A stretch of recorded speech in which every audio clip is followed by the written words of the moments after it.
Dielectric heating एक heating process होता है जिसमें नॉन कंडक्टिंग मटेरियल के टेम्परेचर को अल्टरनेटिंग इलेक्ट्रिक फील्ड के हेल्प से इंक्रीज करते हैं।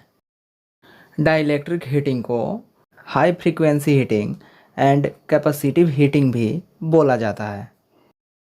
Dielectric heating non conducting material में यूनिफॉर्म हीट अलाउ करता है while they are not able to conduct the electricity.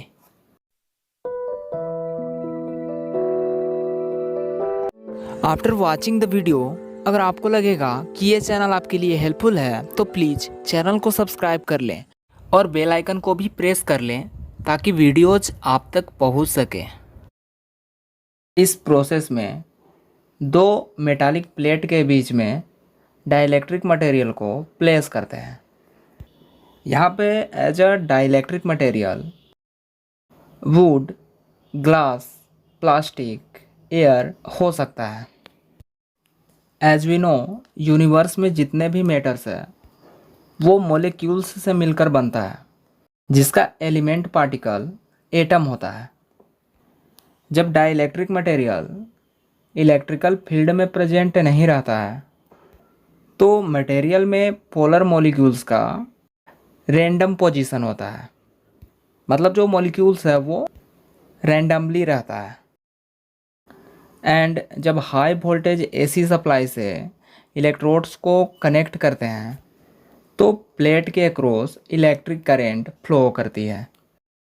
जब प्लेट के अक्रॉस इलेक्ट्रिक करंट फ्लो करती है तो due to electrostatic force plates के ऊपर positive and negative charge store होने लगता है जो कि फ्रीक्वेंसी के अकॉर्डिंग रिवर्स होती है। सिंस प्लेट्स के बीच में एक डाइलेक्ट्रिक मटेरियल है so as a capacitor behave करने लगता है। एंड डाइलेक्ट्रिक मटेरियल में जो मॉलिक्यूल्स रहता है वो पोलराइज्ड हो जाता है due to formation of dipoles on polar molecules.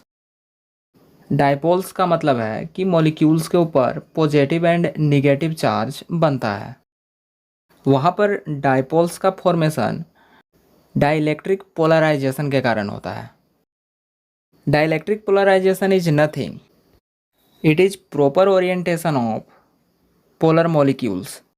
मतलब मॉलिक्यूल्स जब पोलराइज्ड हो जाता है तो मॉलिक्यूल्स के पॉजिटिव चार्ज प्लेट के निगेटिव चार्ज की ओर अट्रैक्ट होता है एंड मॉलिक्यूल्स का निगेटिव चार्ज प्लेट के पॉजिटिव चार्ज की ओर अट्रैक्ट होता है। सिंस यहाँ पर प्लेट्स को हाई वोल्टेज एसी करंट से सप्लाई मिलता है तो अकॉर्डिंग टू फ्रीक्वेंसी जो करंट है वो रिवर्स होती है, मतलब पॉजिटिव हाफ साइकिल के बाद निगेटिव हाफ साइकिल आता है। तो ड्यूरिंग पॉजिटिव हाफ साइकिल जो डाइपोल्स है वो प्लेट में प्रेजेंट चार्ज की ओर अट्रैक्ट होता है and during negative half cycle जो डाइपोल्स है और मॉलिक्यूल्स वो वापस इनिशियल स्टेट में आ जाता है।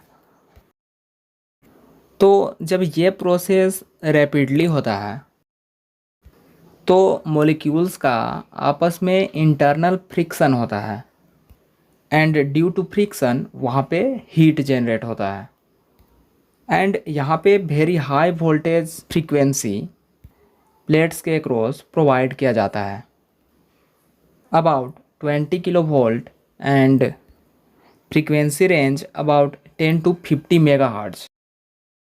इस तरह जो डाइलेक्ट्रिक मटेरियल रहता है उसका टेम्परेचर इंक्रीज हो जाता है। इसके इक्विवेलेंट सर्किट को देखें तो यहाँ पे दो प्लेट के बीच में डाइलेक्ट्रिक मटेरियल सैंडविच किया हुआ है तो यहाँ पे पैरेलल कैपेसिटर एंड रेजिस्टर दोनों अकर होता है। तो कैपेसिटर में जो करंट ड्रॉप होगा उसको आईसी बोलेंगे एंड यहाँ पे जो रेजिस्टर है उसके अक्रॉस करंट का जो लॉस होगा उसको आईआर बोलेंगे। And here in phasor diagram this is IR and here IC. Here delta is loss angle and theta is the power factor angle. Power factor angle से dielectric material का quality major होता है। एक good dielectric material में जो power factor है वो 90 degree के क्लोज रहना चाहिए and delta angle should be very small. Dielectric heating एक यूनिफॉर्म हीटिंग प्रोवाइड करता है एंड लेस एक्सपेंसिव होता है। इस मेथड के हेल्प से हम लोग नॉन कंडक्टिंग मटेरियल को इजीली हीट कर सकते हैं, लाइक प्लास्टिक। डाइलेक्ट्रिक हीटिंग में इसके हीट को हम लोग इजीली कंट्रोल कर सकते हैं after controlling the supply voltage and frequency. Dielectric heating का जो इफ़िशियंसी है वो 50% रहता है, जो कि इस टाइप के हीटिंग का एक मेजर ड्रॉबैक है। तो इस तरह से कोई भी टॉपिक को अगर आप इजी वे में समझना चाहते हैं तो चैनल को सब्सक्राइब कर लें और बेल आइकन को भी प्रेस कर लें ताकि वीडियोज आप तक पहुंच सके।